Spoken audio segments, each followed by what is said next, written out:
Bienvenue sur le podcast Futur Chien Guide, le seul podcast qui va vous parler de chien guide d'aveugles, enregistré aujourd'hui en direct et en public depuis le festival Pod Rennes.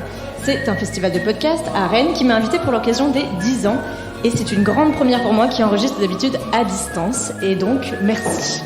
Je m'appelle Estelle, je suis passionnée depuis toujours par les chiens guides d'aveugles et bénévole pour cette cause à Paris depuis des années et persuadée que l'univers des chiens guides d'aveugles mérite d'être mieux connu, je vous partage dans ce podcast les échanges du coup avec mes invités que j'aurais tout à fait pu avoir en face à face autour d'un café, même si aujourd'hui nous sommes côte à côte avec mes invités. Amoureux des chiens, passionnés d'éducation canine ou bénéficiaires et autres curieux comme moi, vous croisez parfois des chiens guides d'aveugles et leur maître en vous demandant « Mais comment font-ils pour se déplacer dans ces rues toujours plus agitées ?» Ce podcast est le seul qui vous propose, au fil de rencontres enrichissantes, de décrypter l'univers des chiens guides d'aveugles pour comprendre par qui et comment ils sont éduqués, mais aussi de découvrir leur rôle dans le quotidien de leur maître et les bouleversements à leur arrivée. Ou encore, comment agir quand vous croisez un tel binôme. Pour ce 60e épisode, je vous présente Francis et Wiza, et Moon, donc qui est assis sous la table, leur chien guide de l'école de Paris. Après s'être rencontrés au sein de l'école de Paris, Francis et Wiza sont aujourd'hui guidés tous les deux par un même et unique chien, Moon. Mais comment ça s'organise au quotidien ? Est-ce qu'il y a des inconvénients, au contraire des avantages, voire même des éléments à prendre en compte avant de se lancer dans cette aventure quand on se projette avec un seul chien guide pour 2 personnes ? D'habitude, je vous révèle les grandes lignes de mon épisode à ce moment-là, vu que j'enregistre l'introduction après le montage de l'épisode. Mais bon, aujourd'hui, vu que l'introduction est enregistrée en direct, je vous propose de passer tout de suite à l'interview avec mes invités pour en apprendre plus ensemble. Merci à tous, en tout cas, d'être dans la salle.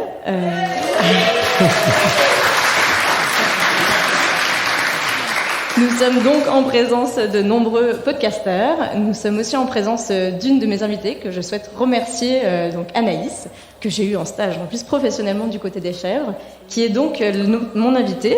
Écoutez l'épisode 35 si vous voulez en savoir plus sur son parcours avec Mozart, le beau Saint-Pierre qui est à ses pieds. Merci à ses parents aussi. Et puis, je vous présente donc Francis et Wiza, qui vont rapidement se présenter. Et merci à eux d'être à mes côtés. Donc, je suis Wiza, je suis rennaise depuis 2 ans et demi.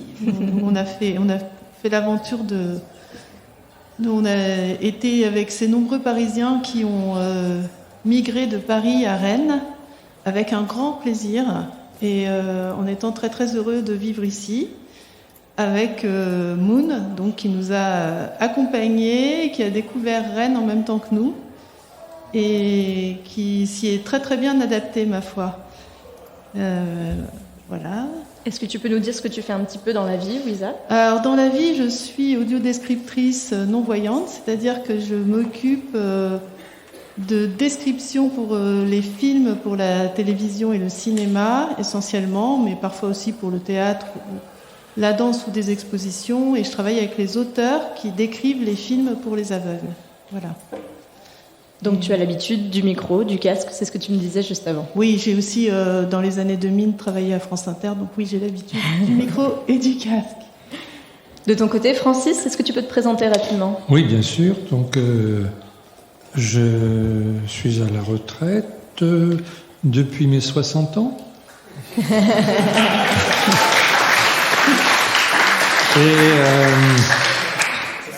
Et j'étais enseignant, j'ai aussi une activité associative dans le domaine de la déficience visuelle depuis pas mal d'années.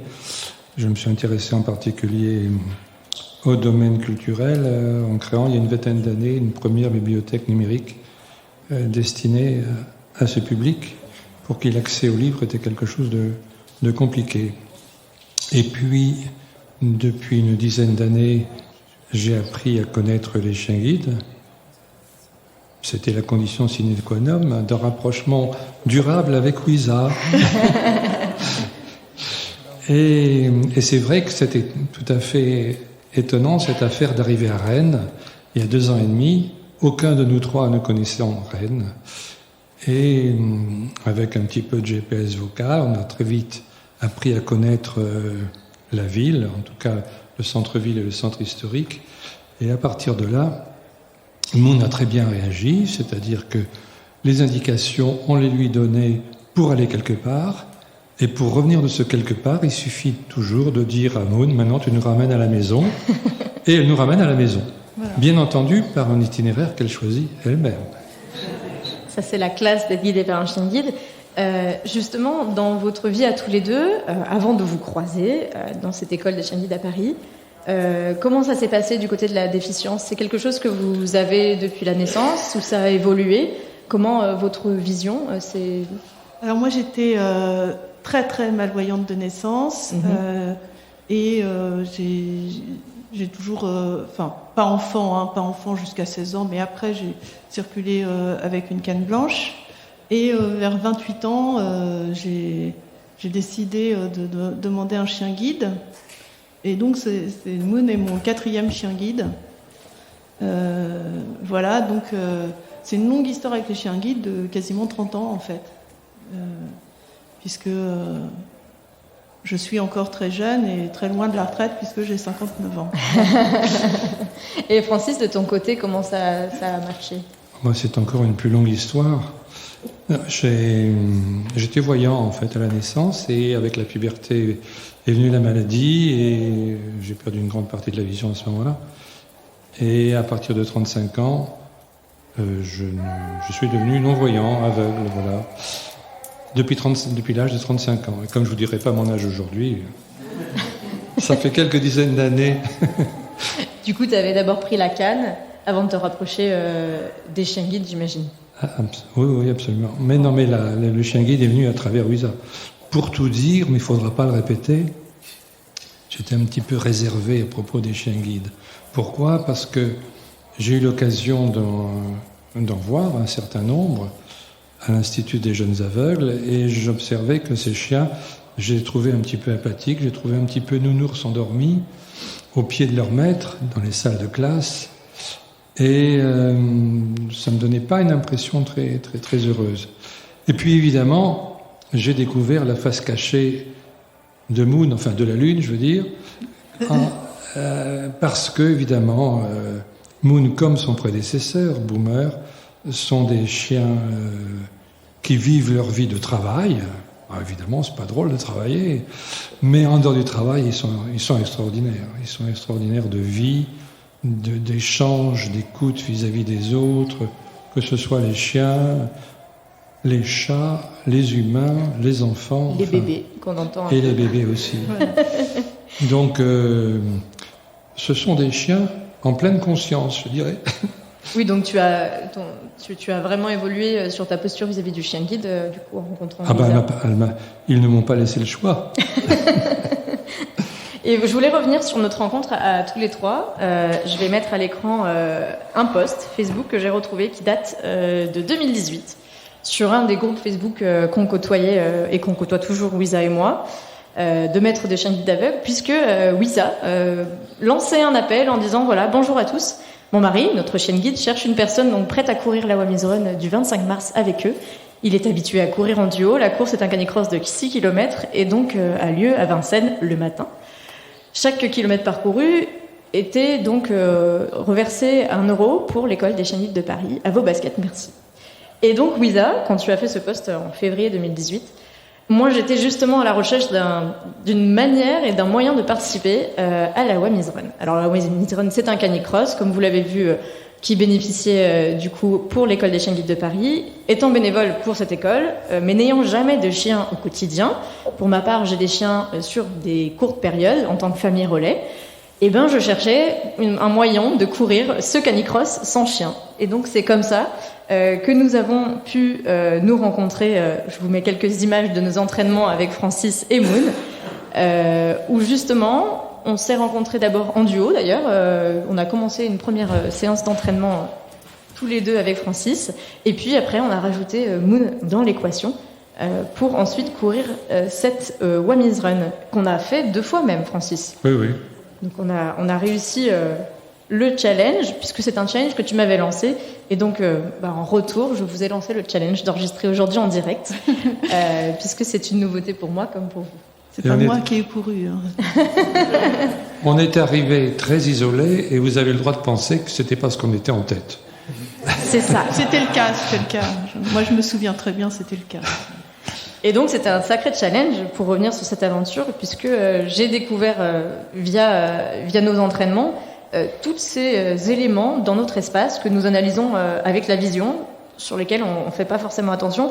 Pour la petite anecdote, je me souviens que même avant même de mettre Moon dans notre duo, avec Francis, quand on a fait notre premier entraînement, pour le coup, j'avais quand même la responsabilité d'un grand bonhomme, parce que tu es grand quand même, Francis, pour guider, à guider du coup dans nos entraînements au Jardin des Plantes à Paris.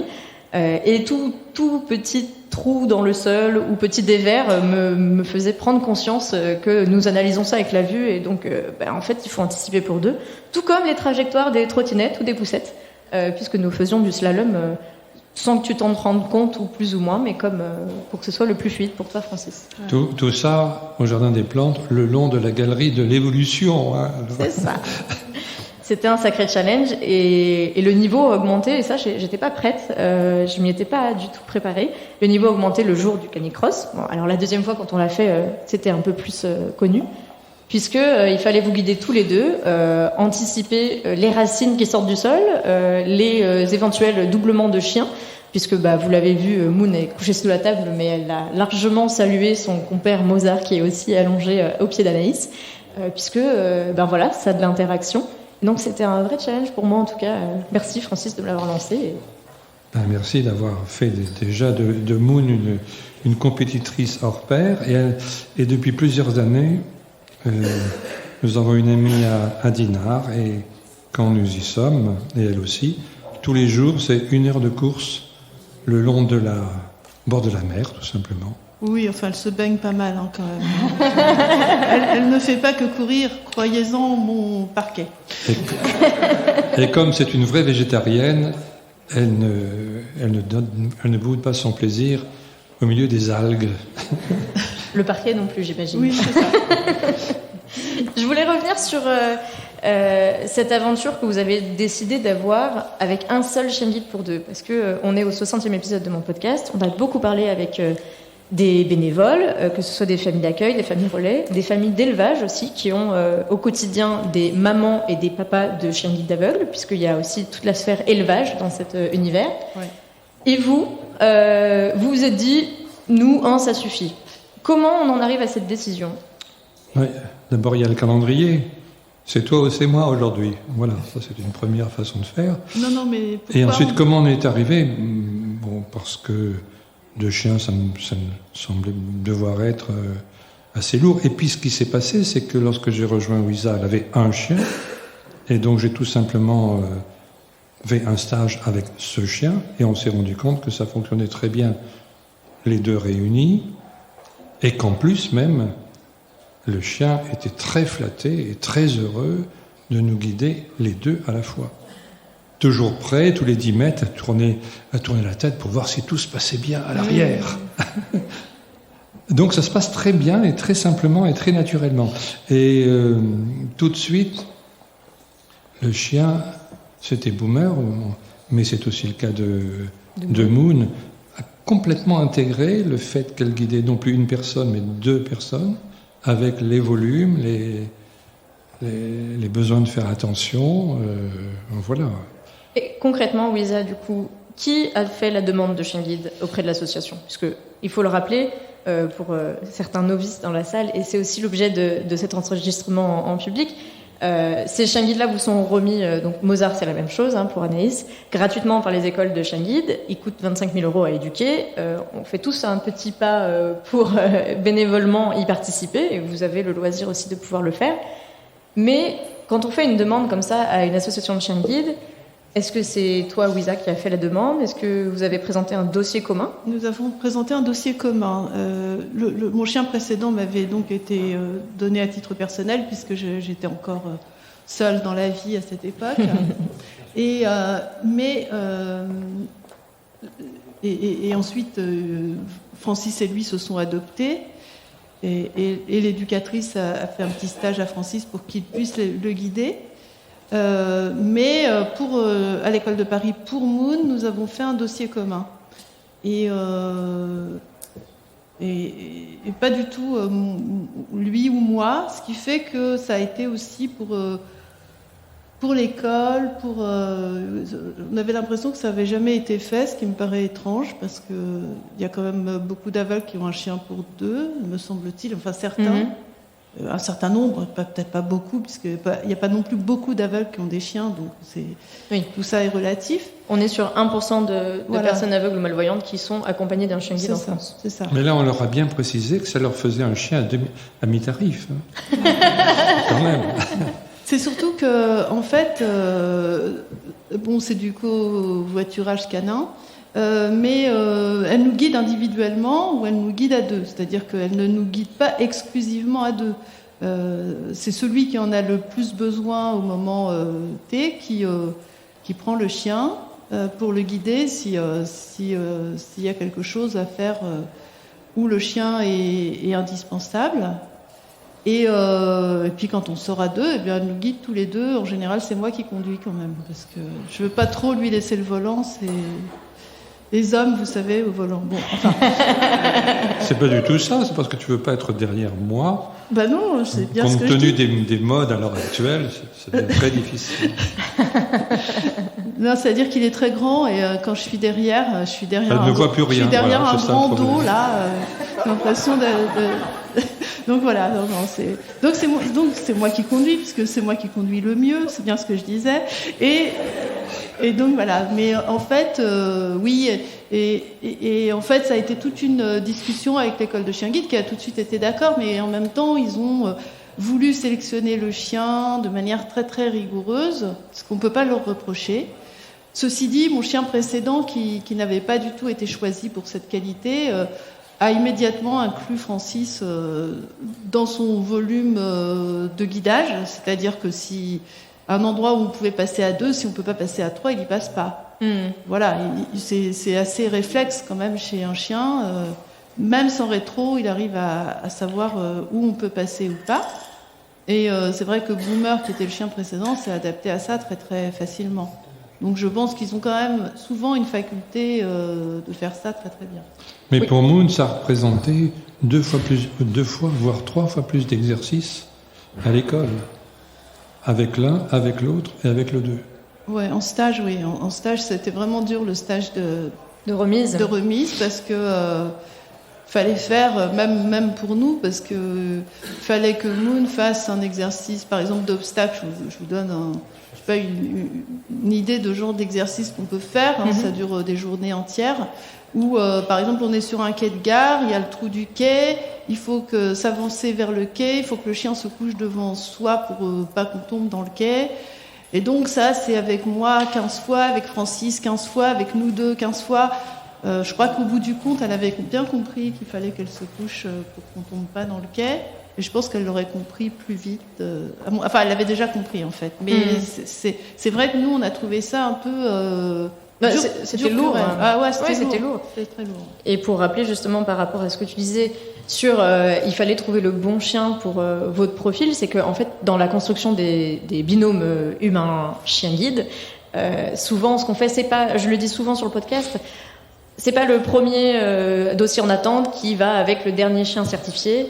On essaye vraiment de créer des binômes qui se conviennent. Alors, il y a des choses très pratico-pratiques qu'on oublie. Déjà, il y a la hauteur au garrot du chien et la grandeur, comme tu le disais, Wiza, de la personne. Si on a un chien, alors c'est tous à peu près des labradors, des golden retrievers, des croisements des deux, des bergers allemands, des bergers blancs suisses, qui sont des bergers allemands tout blancs, ou des beaux Saint-Pierre, comme on le voit du côté de la Fondation Frédéric Gaillan, comme Mozart qui est dans la salle. C'est des chiens qui sont très grands parce qu'on a besoin d'avoir un harnais de guidage sur leur dos. Alors c'est pas de la traction. Tu disais que c'était du covoiturage, mais c'est pas. Non, il n'y a pas de moteur. Moon ne vous tracte pas. Non. Elle vous guide. C'est vraiment juste une tension simple entre vous qui vous permet de repérer ces mouvements tout simplement. Oui, en fait, le harnais sert à ça. Le harnais sert à sentir les mouvements de ses épaules, de savoir si elle monte ou si elle descend une marche, si elle tourne, si elle va plutôt vers la droite ou vers la gauche, et surtout. Ce qui compte aussi beaucoup dans le choix du chien, indépendamment de sa beauté absolue, puisque c'est évidemment notre chienne qui est la plus jolie, c'est le rythme de marche. C'est ce que j'allais dire. Voilà. C'est très important parce qu'il y a des chiens qui sont plus ou moins rapides, plus ou moins énergiques, qui tirent plus ou moins au harnais. Et ce qu'il faut, c'est trouver le bon équilibre. Et c'est vrai que quand on est 2 personnes, par exemple, moi j'ai eu auparavant un berger australien qui est un petit chien. C'est évident qu'avec Francis en duo, on ne peut pas avoir un berger australien. Ou alors il faudrait un harnais avec rehaussé, rallongé de je ne sais pas combien. Et puis il serait trop léger aussi pour Francis. C'est pas qu'il nous tire, hein, mais malgré tout, il faut qu'il y ait une tension quand même légère, une connexion. Et si le chien est trop léger par rapport au maître ou trop petit, il y a une disproportion qui quand on circule, quand on circule sur un trottoir qui est libre, ça fait rien, mais quand on circule dans une foule, comme ça arrive parfois aux heures de pointe dans les métros parisiens ou sur les trottoirs de Rennes un samedi après-midi, eh bien,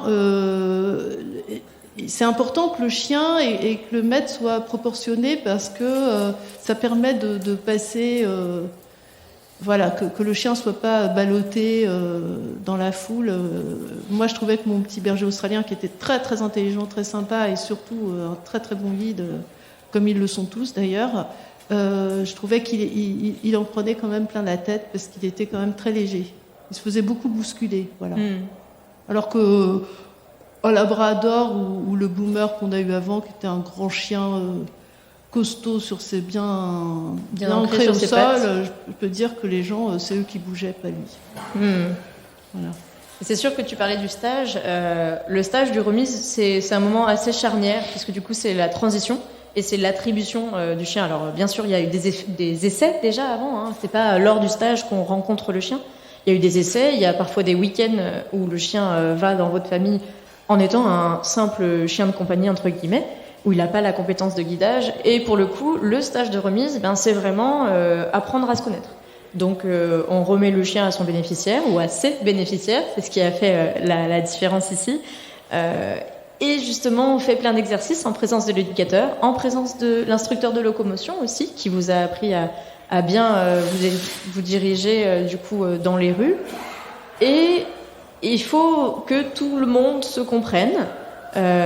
Donc c'est vrai que c'est pas forcément évident. Il y a une question dans la salle, on va la prendre à ce moment-là, il n'y a pas de souci. Vous avez parlé plusieurs fois du prix d'éducation du chien. Oui. Et je veux savoir, c'est entièrement, le financement, c'est entièrement dans l'associatif ou c'est quelque chose de l'État et de la sécurité sociale en fait? Alors, on passera sur une phase de questions juste après, mais il n'y a pas de souci, je ne l'ai pas précisé et c'est normal. Mais en tout cas, oui, pour répondre à cette question maintenant, et on prendra les autres ensuite, c'est uniquement sur du don, c'est uniquement de l'associatif, la sécurité sociale, où il n'y a pas d'indemnité, il y a juste dans le cadre de... il y a juste un peu d'aide sur les croquettes mensuelles, mais c'est vraiment pas grand-chose. Enfin, je pense que Wiza... Oui, ça c'est dans la PCH, oui. Mais dans les aides... Dans les aides à l'aide animalière. À l'aide animalière, donc c'est dans les aides que peuvent percevoir les personnes handicapées.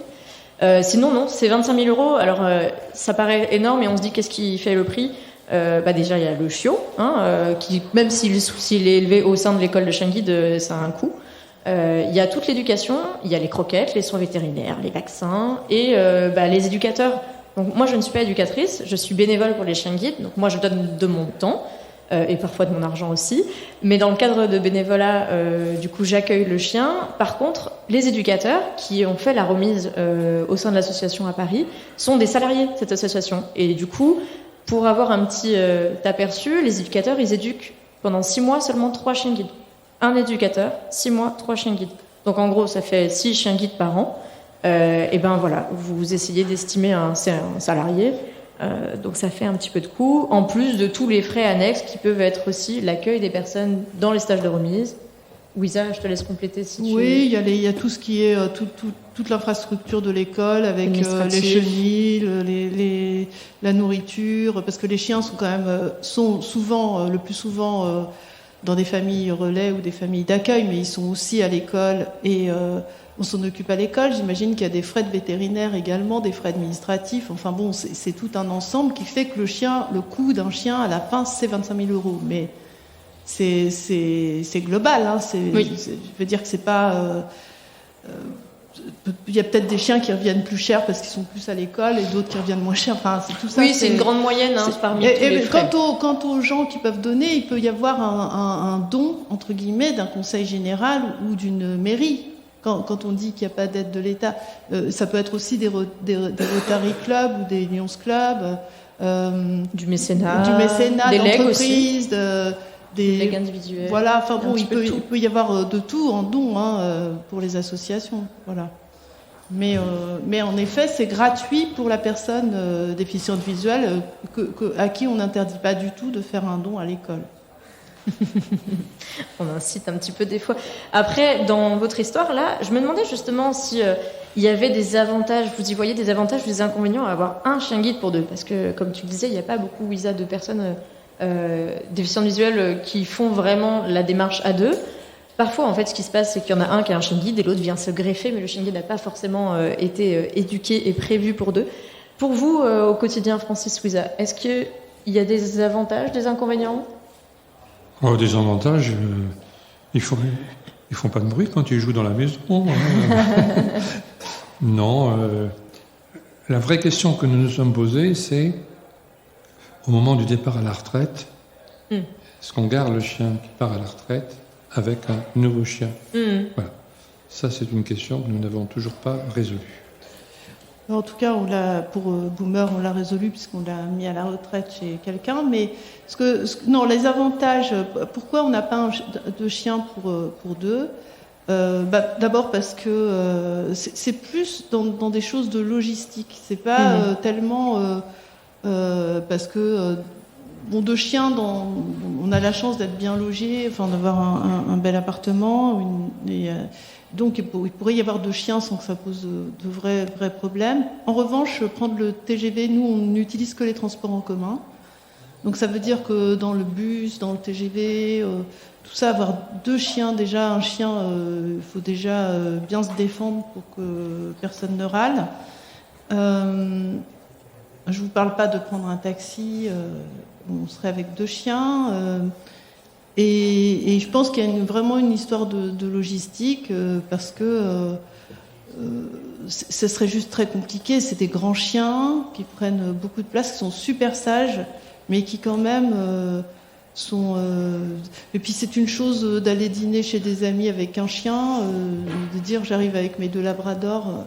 Déjà, je pense que même si on nous adore, mais je pense que ça poserait des problèmes. Parfois, pas tout le temps. Mais voilà. En plus, moi, j'ai un frère qui a aussi un chien guide, alors que il serait 3 chiens quand ils viennent. Enfin bon, non, c'est des histoires de logistique. Alors l'avantage, c'est qu'elle est toute seule et que on peut voyager léger, si j'ose dire, et parce qu'on bouge pas mal. Après, l'inconvénient, c'est que quand il y en a un qui l'a, l'autre l'a pas. Mais en même temps, on est quand même très autonome. Quand tu parlais tout à l'heure de locomotion, nous, on n'a pas eu de formation à locomotion à l'école parce que on est des aveugles professionnels, très vieux. Et donc, ça fait longtemps qu'on circule et à chien et à canne sans avoir besoin d'aide particulière, sauf il y a eu quelqu'un de la locomotion qui est venu quand on est quelques mois après qu'on soit arrivé à Rennes pour nous donner quelques repères dans la ville. Mais c'est tout. Sinon, pas pour apprendre à circuler avec le chien ou avec la canne. Et on n'a pas eu ça à l'école de Paris. On a eu juste les éducateurs.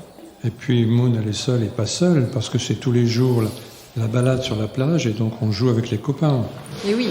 Les copains qu'on connaît depuis des années, donc ça se retrouve, ça joue, etc. Sachant qu'elle est en général évidemment la seule à être chien guide. Oui. Quand un chien guide rencontre un autre chien guide, ils se reconnaissent, ils échangent entre eux. Ah ouais. À mon avis, ils parlent de leur maître, mais moi je préfère pas savoir ce qu'ils se disent. Alors on a vu Momo et Mozart et Moon se sont rencontrés. Momo et Mo, du coup. Se sont rencontrés, ils ont fait du truffe à truffe et on veut pas savoir ce qu'ils se sont dit. Hein. Non. On se garde bien de savoir. Je me demandais, j'avais une autre question aussi avant de laisser la parole à la salle. Francis, toi qui n'étais pas habitué à avoir des chiens guides, est-ce qu'il y a quelque chose que tu as appris ou tu as découvert dans cette nouvelle aventure, alors avec Louisa, avec Moon, sur tout cet univers des chiens guides d'aveugles? J'ai appris que je suis incapable de parler de l'intelligence des chiens, et en particulier des chiens guides, parce qu'on est toujours surpris, on est toujours étonné. J'ai même hésité qu'elle soit là en ce moment en train de nous écouter, parce que ils comprennent toujours plus que ce qu'on imagine. Et en général, elle anticipe toujours sur les sorties, etc. Donc c'est très déroutant parfois. Ouais, donc vraiment cette intelligence, et on le voit, hein, parce que bon, on s'était pas revus depuis quelques années. Et hier, nous avons pris l'apéro avant cet enregistrement. Ouais, il faut bien se remonter le moral. Exactement. Et je suis rentrée dans l'appartement, je pense que... J'ai demandé à Francis et Wiza, est-ce que Moon fait autant la fête à tout le monde? Parce que c'était des bons, là. Je pense qu'on était sur où est le harnais de Canicross, quand est-ce qu'on va courir? Oui. Elle a de la mémoire, oui. Mais c'est au-delà de ça parfois, hein, c'est-à-dire que, enfin, moi c'est mon 4e chien guide, et ce que j'ai remarqué, c'est que comme ils sont beaucoup en contact des humains en permanence finalement, parce qu'on est quand même, ils sont rarement seuls. Ils restent pas à la maison tout seuls à attendre la fin du travail. Si on travaille et qu'on a un chien guide et qu'on est, on l'emmène au boulot. Moi j'ai des chiens qui ont fait des tournées théâtrales, qui ont fait on lui disait va dans ta loge, hop, il allait direct dans la loge. Enfin, bon, ils savent tout ça.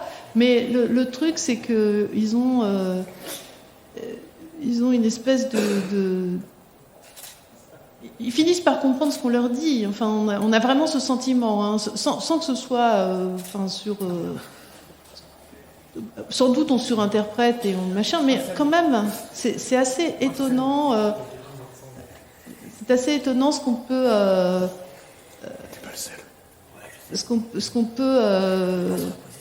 Moi, j'ai pris des chiens. Des fois, j'allais à des endroits où j'avais pas envie d'aller, et le chien, il me posait plusieurs fois la question. C'est-à-dire, il se retournait vers moi, l'air de dire est-ce que tu es sûr que tu veux y aller? Parce que ça se sent.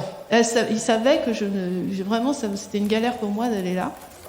Et c'est vraiment très impressionnant quand les chiens se mettent à interagir de cette manière, à se poser les mêmes questions que vous, et voilà, c'est très très étrange. Merci en tout cas, Wiza. Est-ce qu'il y a des questions dans la salle? C'est à vous. Alors, on va prendre devant pour commencer. J'entends vous parler de taille des chiens. Est-ce que si un jeune enfant a besoin d'un chien guide, il est possible d'envisager un chien qui taille et le former pour les enfants? C'est la première question. J'ai une deuxième question particulière après. Alors, pour répondre à la première question, aujourd'hui, les associations de chiens guides en France remettent uniquement des majeurs en dehors de la Fondation Frédéric Gaillan, dont nous avons un représentant. C'est la seule association en France et même en Europe qui remet des chiens guides à des mineurs, donc à partir de 12 ans. On ne remet pas à plus jeunes.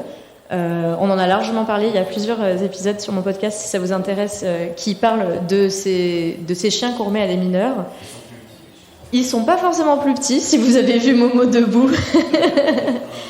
Par contre, c'est une race un peu différente, puisque c'est une race qui nous vient du Canada. En fait, l'association a une origine canadienne au fondement de l'association, et c'était d'ailleurs Mira France, elle s'appelait, comme la fondation Mira au Canada. C'est des chiens qui, pour le coup, ont un aspect un peu plus nounours, comme on le disait tout à l'heure, Francis parlait de ces nounours. En effet, là, on le voit, Mozart, Moon est tous aussi nounours, de mon point de vue. Mais ils sont pas forcément plus petits. Après, il faut aussi une certaine maturité dans le déplacement. Je le dis souvent sur le podcast. Avant d'avoir un chien guide, c'est pas un GPS. C'est pas un outil que vous branchez au bout du bras et qui vous guide. Bon, ils le font, comme tu le disais, Wiza rentre à la maison, elle le connaît, mais ce n'est pas qu'un GPS. Et il faut aussi être autonome dans ses déplacements. C'est pour ça qu'on parlait d'instructeur de locomotion. Il faut être autonome à la canne avant d'avoir un chien guide. Il faut pouvoir s'occuper de son chien s'il a un problème. Il faut aussi pouvoir s'en occuper.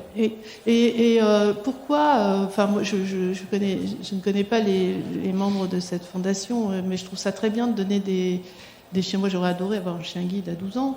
Mais le problème pour les enfants plus jeunes, plus petits, c'est que c'est pas les parents qui doivent avoir l'autorité sur le chien. C'est le jeune. Et quand on a 7 ans, 8 ans, c'est quand même papa et maman qui commandent à la maison. Et le chien, il ne faut pas qu'il confonde cette autorité-là avec celle de son petit maître. Et donc c'est pour ça que 12 ans me paraît, le début de l'adolescence, ça me paraît un moment où j'imagine que ça a été calculé comme ça, où les enfants commencent à se détacher un peu de sans devenir s'autonomiser quoi, et où les parents ont peut-être moins le réflexe de nourrir le chien à la place de l'enfant, de dire oh mais va te coucher le chien, etc., et de donner des ordres et un cadre, pas des ordres contraignants, mais ne serait-ce que le cadre, il faut que ce soit le jeune qui le donne pour qu'il puisse s'établir une relation de confiance entre le chien et son maître, parce que c'est un chien guide, il a des responsabilités qui peuvent être, je le formule un peu fort, mais de vie et de mort. Hein. C'est-à-dire que quand on circule, il faut soi-même avoir des notions de savoir traverser une rue, tout ça. Or, on sait très bien qu'avant 10-11 ans, c'est pas toujours acquis chez un enfant. Et puis, il faut donc avoir une notion des dangers, parce que le chien, il n'a pas forcément les notions des dangers, mais en revanche, repose sur lui toute cette responsabilité. C'est-à-dire que s'il y a un choc, si on se fait heurter par une voiture, si même on se prend un poteau, c'est le chien, ça traumatise un chien. C'est-à-dire que c'est pas une machine. Et donc, s'il se dit je lui ai fait mal, ou la porte du métro s'est refermée sur elle quand je suis montée dans le métro, etc., c'est une chose, c'est un coup à ce que le chien veuille plus monter dans le métro. Hein. Donc je veux dire qu'on n'est pas avec quelque chose de simple et de... Comment dire c'est pas juste un outil, c'est pas quelque chose... C'est un être vivant qui est sensible... et qui a une responsabilité d'un autre être vivant. Voilà, et il le sait. Il le sait.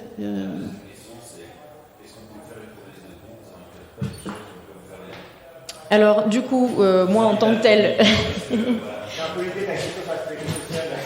Oui, alors le plus simple c'est de donner directement aux associations en France ou directement à la fédération des associations qui s'appelle la FFAC et qui soutient ce podcast, la Fédération française des associations de chiens guides, toujours très difficile à dire au micro. Et donc vous pouvez tout à fait faire un don sur la FFAC, un don régulier, un don FFAC, Fédération française des associations de chiens guides. C'est horrible à dire. Je vous assure que quand j'enregistre, je crois que je le dis plusieurs fois à chaque fois, et j'articule. Et sinon, c'est vrai que voilà, vous pouvez largement donner de votre temps, si vous en avez aussi, en contactant l'association la plus proche. Alors, voilà. Et en Belgique, vous avez aussi des associations. Il y a pas de dans le monde. Enfin, moi, en tout cas, j'essaie d'entretenir cet esprit qu'il n'y a pas de concurrence entre les différentes associations. Je vous ai dit, il y a 1% des déficients visuels qui ont un chien guide en France. Alors, certains n'en veulent pas. Hein. Vous pouvez écouter l'épisode 40 sur ce sujet-là avec la grande Laetitia Bernard, qui est aussi à France Inter, qui est déficiente visuelle et qui n'a pas de chien guide. On a osé faire cet épisode-là dans le podcast, sur les chiens guides, sans chien guide. Parce que c'est aussi une volonté. Il faut aussi se dire, et je le dis souvent dans les échanges que j'ai, que c'est pas un aveugle, un chien guide. Enfin, une personne a le droit de ne pas vouloir de chien guide, contrairement à ce qu'on peut, nous, voyants, se dire bah non, mais la meilleure chose pour toi, c'est un chien guide.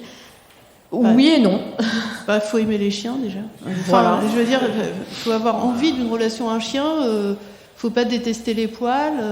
Non mais c'est une blague. Non mais c'est vrai. Mais c'est quand même vrai. Faut pas être allergique. Et puis il faut avoir le temps, ce que peut-être Laetitia n'a pas. Je la connais pas personnellement, mais il faut avoir le temps de s'en occuper. C'est-à-dire que même quand on travaille, il faut pouvoir avoir des plages de temps où on est prêt à consacrer ce temps à lâcher le chien, à le détendre. Lui donner des temps de loisirs, parce que ce chien-là a besoin de se dépenser. Ils ont des tensions très grandes, surtout quand ils vivent dans des grandes villes. Il y a du bruit, il y a les transports, il y a les dangers. Et donc, il faut leur ménager des temps de détente et de chien, juste je joue, juste je ramène des balles, juste je me baigne, je nage, voilà, c'est très important pour eux, et leur santé, et surtout leur santé psychique, quoi. Et puis, il peut aussi y avoir des gens qui ont des chiens guides dans leur vie et qui ne renouvellent pas forcément l'expérience. Je sais qu'on a beaucoup parlé avec Fabienne Austin, qui est dans l'épisode 15 où on avait parlé de la mise à la retraite de son chien. On en a parlé, de cette question de la retraite. On va pas la traiter ici, sinon je pense qu'il n'y aura pas d'épisode après notre enregistrement. Mais c'est aussi quelque chose... voilà, le chien guide, c'est une aventure qu'on peut avoir sur 10 ans. Et c'est pas parce qu'on a eu un chien guide une fois dans sa vie qu'on peut aussi... qu'on en a forcément pour toute sa vie. C'est un choix et il y a certains moments dans la vie où le déficient visuel a pris plus de confiance, a d'autres projets. Dans le cas de Fabienne, elle déménage sûrement dans une île, elle veut pas forcément dans les dom-toms assumer un chien tout de suite. Enfin voilà, il y a vraiment beaucoup de questions dans ce cas-là. Il y avait une deuxième question dans la salle. Oui. Déjà, merci beaucoup pour ce podcast et pour votre témoignage. C'est super intéressant. Je me demandais, vu que vous disiez que vous avez eu 4 chiens libres, et que en dehors du travail, enfin du travail que vous faites avec le chien guide et de son activité en tant que guide, il y a des temps d'attention, il y a un cadre, etc. Émotionnellement, comment ça se passe pour réussir à passer d'un chien guide à un autre? Et est-ce qu'il n'y a pas au niveau des sensations et des émotions, c'est pas dur de voir passer d'un chien guide à un autre?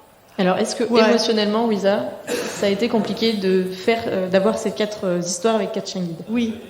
Oui, bah c'est très compliqué. Alors, j'ai eu de la chance, mon premier chien guide, il est parti à la retraite, parce on met les chiens à la retraite vers 10 ans, parce qu'ils en ont marre de bosser, qu'on le sent. De toute façon, ils le disent, hein, ça va, c'est bon, j'ai plus envie de travailler. J'ai envie de faire pipi sur tout ce qui bouge, j'ai plus du tout envie de travailler. Ils savent très bien l'exprimer. Bon, la chance que j'ai eue, j'étais encore jeune à l'époque, c'est que c'est mes parents qui ont pris à la retraite mon premier chien guide.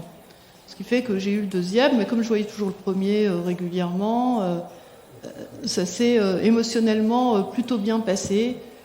Si ce n'est le deuil quand il est mort, mais ce qui est le lot commun, malheureusement, les chiens ça vit pas assez longtemps, c'est comme ça, et on est obligé d'assumer ces deuils qui sont pas toujours simples. Quand j'ai eu à la fin de mon deuxième chien guide, quand il a fallu le mettre à la retraite, en plus il avait de l'arthrose, il boitait, enfin je ne pouvais pas laisser bosser un chien comme ça. Que j'adorais, ça a été difficile et j'ai demandé justement, j'ai fait une pause moi. Pendant 1 an et demi, j'ai pas pris de chien guide. J'ai dit je peux pas en reprendre un maintenant.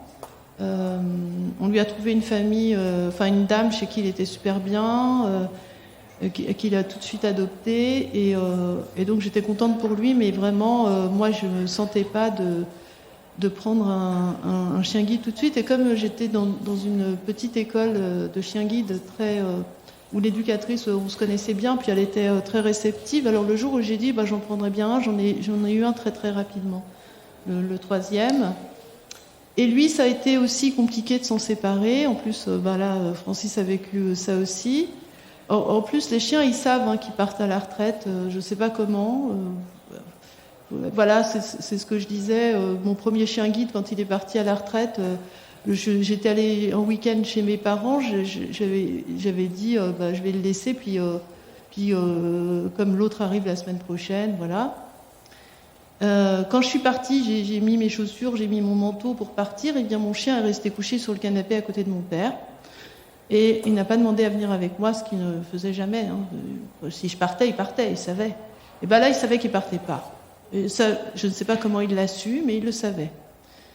Après, le troisième chien guide, la famille chez qui on l'a mis, on nous avait invités à déjeuner. Mon chien était les 2 pattes autour de ma cheville.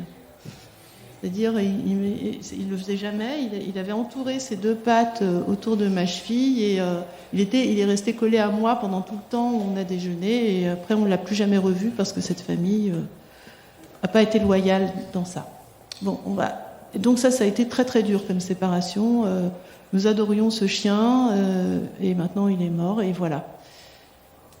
Et puis Moon, eh bien écoutez, on n'a pas envie trop d'y penser. Malgré tout, il y a quelqu'un qui voudrait la prendre à la retraite. On verra ce qu'il en sera. Et, normalement, c'est une voisine, alors il devrait pas être loin. On essaye de gérer comme ça, en essayant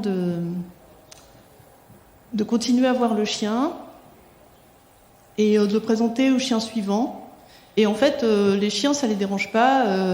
Ils sont très contents qu'il y ait une succession, je crois. Mon premier chien guide, ma mère m'avait dit « Oh, mais sors avec ton chien. Il s'appelait Sabir, le premier. Mais il doit être malheureux que tu sortes toujours avec l'autre. Tu devrais peut-être voir peut-être qu'il a envie de sortir avec toi. » Alors, je dis « Ok. » Donc, je lui mets le harnais, je lui mets la laisse, tout ça, pas de problème. Il m'accompagne, il me guide jusqu'au portail de la maison. Et puis là, il n'a plus jamais voulu avancer. Je dis non mais attends, ça va pas, il y a un successeur. Moi, je ne suis plus là pour guider. Et je t'aime, mais va te promener, je te suis. Voilà. Ouais, les chiens font savoir en général. Et puis, ce que tu témoignes, Louisa, c'est vraiment très personnel. Il y a des déficients visuels, on en a beaucoup parlé sur le podcast. Cette question de la retraite et de l'émotion, elle est vraiment vécue de manière très différente. Et on peut aussi parler par rapport aux familles d'accueil, même si elles accueillent le chiot de ses 2 mois à de ses 1 an. Donc, elles vivent la plus grosse évolution en termes d'éducation avec le chien, puisqu'il arrive, il a 2, 3, 4 mois. Il repart, il a 1 an et demi. Mais il y a vraiment des personnes qui, pour le coup, souhaitent prendre du recul. Il y a des gens qui ne renouvellent pas l'expérience. Parce que c'est très difficile, hein. Je le dis souvent, on va le faire ce t-shirt. Oui, je vais pleurer quand il va partir. Oui. C'est sûr que il y en a qui vont enchaîner à l'inverse. Je pense qu'on pourrait faire le parallèle, et ça me fait penser à ma collègue podcasteuse Solène de Friendship, de toutes ces amitiés qu'on peut avoir dans notre vie, puisque c'est une vraie relation qu'on a avec ces chiens-là.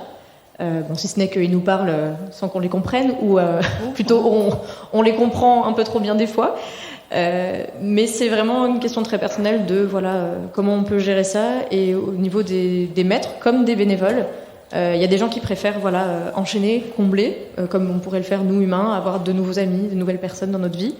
Et puis d'autres qui justement préfèrent prendre du recul, digérer et renouveler ou pas l'expérience. Ça dépend des moments de la vie aussi. Et ça dépend beaucoup des moments de la vie. Oui. C'est pas tout à fait égal de toute façon. Oui, ça dépend vraiment de beaucoup de choses et même de la relation qu'on a eue à ce chien. Parce que de ce qu'on a vécu avec lui. Toutes les relations, on adore nos chiens. Moi, j'ai adoré mes 4 chiens, mais c'est comme avec les gens, c'est pas le même amour. Je dirais pas plus ni moins, mais c'est différent. La relation, elle n'est pas la même avec tous les animaux. Il y a des sensibilités, il y a des choses qui vous rapprochent plus.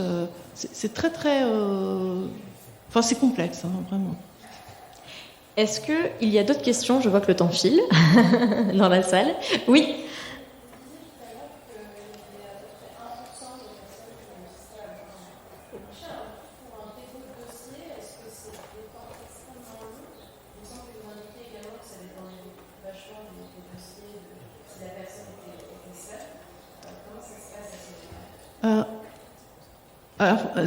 C'est comme tu veux, mais moi je dirais, il y avait l'éducatrice qui a éduqué mes 3 premiers chiens, vous dirait que c'est comme une agence matrimoniale.